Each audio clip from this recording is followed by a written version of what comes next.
বন্ধুরা, ৫৫ বছর পর, পুরো ৫৫ বছর পর আবার পাকিস্তান বঙ্গোপসাগরের দিকে তাকাচ্ছে। শুধু তাকাচ্ছে বলে ভুল হবে, তারা দাবি করছে তারা বঙ্গোপসাগরে সাবমেরিন ডিপ্লয় করবে, তাও পার্মানেন্ট ডিপ্লয়মেন্ট। কিন্তু আসল প্রশ্নটা হলো, এটা কি সত্যি ভারতের জন্য বড় বিপদ, নাকি এটা শুধুই একটা রাজনৈতিক গিমিক বা হাইপ? সব থেকে বড় চমক এখানেই, পাকিস্তান শুধু একটা নয়, মোট ৮টা নতুন সাবমেরিন আনছে। আর প্রথম সাবমেরিন ইতিমধ্যেই চীন পাকিস্তানের হাতে তুলে দিয়েছে। এখন প্রশ্ন হচ্ছে, ভারতকে কি সত্যি চিন্তায় পড়া উচিত, নাকি ছবিটা বাইরে থেকে দেখতে যতটা ভয়ঙ্কর লাগছে, বাস্তবটা ততটাও ভয়ঙ্কর নয়? পুরো বিষয়টা বুঝতে হলে আমাদেরকে একটু পিছিয়ে যেতে হবে। ১৯৭১ সাল, ভারত পাকিস্তানের যুদ্ধ। সেই যুদ্ধে পাকিস্তান একটা বড় গ্যাম্বলিং খেলেছিল। তারা তাদের সবথেকে গুরুত্বপূর্ণ সাবমেরিন পিএনএস গাজী বঙ্গোপসাগরে পাঠিয়ে দিয়েছিল। তাদের টার্গেটটা কি ছিল? তারা ভারতের এয়ারক্রাফট ক্যারিয়ারকে ধ্বংস করার জন্য এটাকে পাঠিয়েছিল, আর পাশাপাশি বিশাখাপত্তনম পোর্টকেও বড় একটা আঘাত করতে চেয়েছিল। শুনতে বিষয়টা খুবই ভয়ঙ্কর লাগছে, তাই না? কিন্তু বাস্তবে যা হয়েছিল সেটা পাকিস্তানের জন্য একটা দুঃস্বপ্নের মতো। পিএনএস গাজীকে বঙ্গোপসাগরে ডুবিয়ে দেওয়া হয়। ভারতীয় নৌবাহিনী সেটাকে নিউট্রালাইজ করে। আর তারপর ৫৫ বছর ধরে পাকিস্তান কার্যত বঙ্গোপসাগর থেকে দূরে সরেছিল, তার দিকে তাকায়নি পর্যন্ত। কিন্তু কেন? উত্তরটা খুব সহজ, তাদের হাতে এমন কিছু সাবমেরিন ছিল না যা এত দীর্ঘদিন পর্যন্ত এত দীর্ঘ সময়ের মিশন চালু রাখতে পারে। অন্যদিকে তাদের ওয়ারশিপগুলোর ক্যাপাসিটিও খুব সীমিত ছিল, অর্থাৎ করাচি থেকে বঙ্গোপসাগরে এসেই দীর্ঘ সময় পর্যন্ত অপারেশন চালানোর মতো প্রয়োজনীয় অস্ত্র তাদের কাছে ছিল না। কিন্তু এখানে গল্পের আসল মোড়। পাকিস্তান ধীরে ধীরে বুঝতে পারে সমুদ্রের ওপর ইন্ডিয়ান নেভির সঙ্গে তারা সরাসরি পাল্লা দিতে পারবে না, কারণ পাওয়ারের দিক থেকে ইন্ডিয়া আর পাকিস্তানের নেভির ক্যাপাসিটির মধ্যে একটা বিশাল গ্যাপ তৈরি হয়েছে। ভারতের হাতে রয়েছে এয়ারক্রাফট ক্যারিয়ার, রয়েছে মডার্ন ডিস্ট্রয়ার, নিউক্লিয়ার সাবমেরিনও রয়েছে, এবং লং রেঞ্জ সার্ভেলেন্স সিস্টেমও রয়েছে ভারতের হাতে। অন্যদিকে পাকিস্তান সংখ্যার দিক থেকেও পিছিয়ে, আবার টেকনোলজির দিক থেকেও পিছিয়ে। তাই পাকিস্তানকে কার্যত উন্নত পথ বেছে নিতে হলো। জলের ওপরে নয়, এবার খেলা হবে জলের নিচে। অর্থাৎ যেখানে সরাসরি শক্তিতে পেরে ওঠা যাচ্ছে না, সেখানে স্ট্রেলথ প্রযুক্তির মাধ্যমে স্ট্র্যাটেজিক অ্যাডভান্টেজ তৈরি করা। আর এই কারণেই পাকিস্তান চীনের সঙ্গে $5 বিলিয়ন ডিল করে 8টি অ্যাডভান্স সাবমেরিন কেনার জন্য। কিন্তু প্রশ্ন হচ্ছে, কেন? এই সাবমেরিনগুলোতে এমন কি আছে? সবথেকে গুরুত্বপূর্ণ বিষয় হলো এপিআই টেকনোলজি। শুনতে টেকনিক্যাল লাগছে? সহজ করে বললে বিষয়টা এমন, সাধারণ ডিজেল সাবমেরিনকে কিছু সময় পর পর সারফেসে উঠে আসতে হয়। কেন? কারণ ব্যাটারি রিচার্জ করার জন্য, আর ভেতরের অক্সিজেনের ঘাটতি মেটানোর জন্য। কিন্তু এপিআই টেকনোলজি থাকলে ছবিটা পুরোই বদলে যায়। এপিআই টেকনোলজির কারণে সাবমেরিনগুলো অনেক বেশি সময় পর্যন্ত জলের ভেতরে লুকিয়ে থাকতে পারে, বারবার সারফেসে উঠে আসতে হয় না। আর এখানেই তৈরি হয় বড় একটা সুবিধা, কারণ সাবমেরিন ওয়ারফেয়ারে একটি নিষ্ঠুর নিয়ম আছে, যে আগে ধরা পড়বে সে আগে শেষ হয়ে যাবে। শুনতে কঠিন লাগলেও এটাই বাস্তব, কারণ এপিআই টেকনোলজি এতটাই গুরুত্বপূর্ণ। এতে শব্দ কম, হিট সিগনেচারও কম, ফলে ডিটেক্ট করা অনেকটাই কঠিন। এতক্ষণ শুনে স্বাভাবিকভাবেই মনে প্রশ্ন আসতে পারে, তাহলে কি ভারতের জন্য এটা সত্যিই একটা চিন্তার কারণ? প্রথমে দেখলে উত্তরটা মনে হতে পারে হ্যাঁ, কিন্তু বাস্তব ছবিটা একদম আলাদা। কারণ পাকিস্তান যেখানে এপিআই টেকনোলজি নিয়ে লাফালাফি করছে, সেখানে ভারত পাকিস্তানের থেকে প্রায় 10 গুণ বেশি এগিয়ে আছে। কিভাবে? উত্তরটা হচ্ছে নিউক্লিয়ার সাবমেরিন। এপিআই টেকনোলজি যতই উন্নত হোক না কেন, নিউক্লিয়ার পাওয়ার সাবমেরিন একেবারে অন্য লেভেলের একটা জিনিস।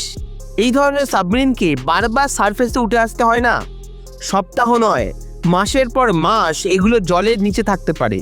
গতি অনেক বেশি, এবং অপারেশনাল রেঞ্জ অনেক বড়, এবং স্ট্রেল ক্যাপাসিটিও অনেক বেশি। আর ভারতের হাতে ইতিমধ্যেই রয়েছে আইএনএস আরিহাতের মতো আধুনিক প্ল্যাটফর্ম। শুধু তাই নয়, আগামী বছরগুলোতে ভারত নতুন নতুন সাবমেরিন প্রজেক্ট আনতে চলেছে, সাধারণ সাবমেরিন প্রজেক্ট রয়েছে, এছাড়াও নিউক্লিয়ার অ্যাটাক সাবমেরিন প্রজেক্টও দ্রুত গতিতে এগোচ্ছে। অর্থাৎ 2030 সালের পরে ইন্ডিয়ান নেভি আজকের থেকে অনেক বেশি শক্তিশালী হবে। কিন্তু এবার অন্য একটা প্রশ্ন তুলি, পাকিস্তান যে 8টা সাবমেরিন ডিলের কথা বলছে, এটা কি একেবারেই নতুন? উত্তরটা হচ্ছে না। এই ডিলটা ছিল 2015 সালের। এখন 2026 সাল, অর্থাৎ 11 বছর কেটে গেছে। এই দীর্ঘ সময় ধরে পাকিস্তানের হাতে মাত্র একটা সাবমেরিন এসছে। এবার প্রশ্ন ওঠাটা স্বাভাবিক যে বাকি 7টা সাবমেরিন পাকিস্তান কবে পাবে? আর এখানেই উত্তেজনাটা অনেকটাই কমে যায়, কারণ বিভিন্ন রিপোর্ট বলছে দ্বিতীয় সাবমেরিন পেতে পাকিস্তানকে আরও কয়েকটা বছর সময় দিতে হবে। আর সবকটি সাবমেরিন হাতে পেতে পেতে প্রায় 2038 থেকে 2040 সাল পর্যন্ত সময় লেগে যেতে পারে। এবার ভাবুন তো, 8ম সাবমেরিনটা যখন পাকিস্তানের হাতে পৌঁছাবে, তখন প্রথম সাবমেরিনের অপারেশনাল লাইফ প্রায় শেষের পথে। এখান থেকেই বোঝা যাচ্ছে যে ডেলিভারি কতটা ধীরে হচ্ছে। কিন্তু এত ডিলের কারণটা কি? এর পেছনে রয়েছে একাধিক কারণ। উৎপাদন ক্ষমতা সীমিত হয়ে গেছে, গুরুত্বপূর্ণ যন্ত্রাংশের ঘাটতি আছে, আর তার উপর আন্তর্জাতিক নিষেধাজ্ঞার প্রভাবও পড়েছে। বিশেষ করে অ্যাডভান্স মিলিটারি কম্পোনেন্টস আর আগের মতো সহজে পাওয়া যাচ্ছে না, ফলে প্রোডাকশনের গতিও স্বাভাবিকভাবেই কমেছে। অন্যদিকে চাইনাকেও নিজের ফাস্ট নেভাল এক্সপেনশনের দিকে তাকাতে হচ্ছে, সেখানেও চাহিদা বিপুল, তাই এক্সপোর্ট ডেলিভারির গতি কম হওয়াটাই স্বাভাবিক।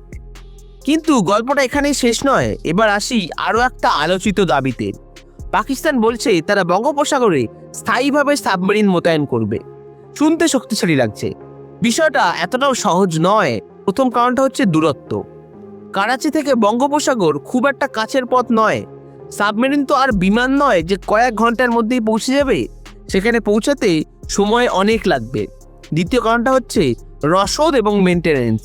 ফিউল লাগবে, মেনটেনেন্স লাগবে, ক্রু বদলাতে হবে, খাবার ও প্রয়োজনীয় সামগ্রীও লাগবে। এসব জিনিস ছাড়া দীর্ঘ সময় পর্যন্ত অপারেশন চালিয়ে যাওয়া প্রায় অসম্ভব। আর তৃতীয় কারণ হচ্ছে ভৌগোলিক অবস্থান।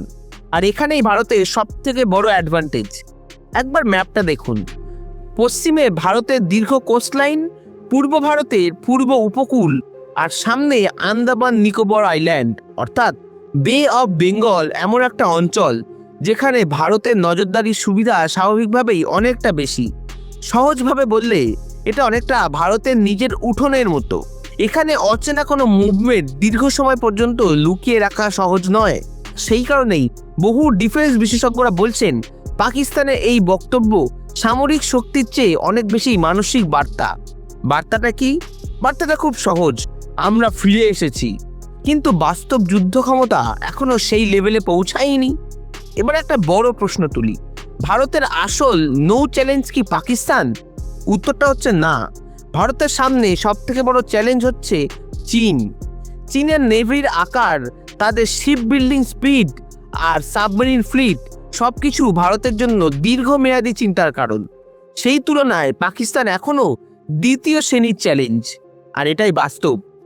আর একটা বিষয় ভুললে চলবে না, আজকের ভারত তার 1971 সালের ভারত এক নয়। এই সময়ে ভারতের ক্ষমতাও বদলিয়েছে, টেকনোলজিও বদলিয়েছে এবং সামরিক কৌশলও বদলে গেছে। কিন্তু সবথেকে বড় পরিবর্তন এসেছে ভারতের দীর্ঘমেয়াদী পরিকল্পনায়। ভারত এখন শুধু আজকের যুদ্ধ নিয়ে ভাবছে না, 2040-2050 সালের ভবিষ্যতের কথা মাথায় রেখে ভারত প্রযুক্তি নিয়ে এসছে। অন্যদিকে পাকিস্তান এখনও বহু ক্ষেত্রে প্রতিক্রিয়াশীল অবস্থানে নেই। আর এখানেই দুই দেশের মধ্যে সব থেকে বড় পার্থক্য। শেষে একটাই কথা বলবো, পাকিস্তানের নতুন সাবমেরিন শিরোনাম তৈরি করতে পারবে, ভয় তৈরি করতে পারবে, কিন্তু শিরোনাম আর বাস্তবতা কখনোই এক জিনিস নয়। শোরগোল তৈরি করা সহজ, কিন্তু বাস্তব ক্ষমতা তৈরি করা অনেকটাই কঠিন। আর ভারত ও পাকিস্তানের মধ্যে যে সক্ষমতার ব্যবধান রয়েছে তা নিয়ে কোনো প্রশ্নই ওঠে না। তো বন্ধুরা, এ বিষয়ে আপনাদের কি মনে হয়? আপনাদের মতামত নিচে কমেন্টে জানাতে ভুলবেন না। আর ভিডিওটি ভালো লাগলে ভিডিওটা একটা লাইক করুন এবং বন্ধুদের সাথে শেয়ার করে দিন। আর চ্যানেলে নতুন হলে চ্যানেলটিকে সাবস্ক্রাইব করে পাশে থাকা বেল আইকনটিকে অল করতে ভুলবেন না। দেখা হবে পরের ভিডিওতে। জয় হিন্দ, জয় ভারত।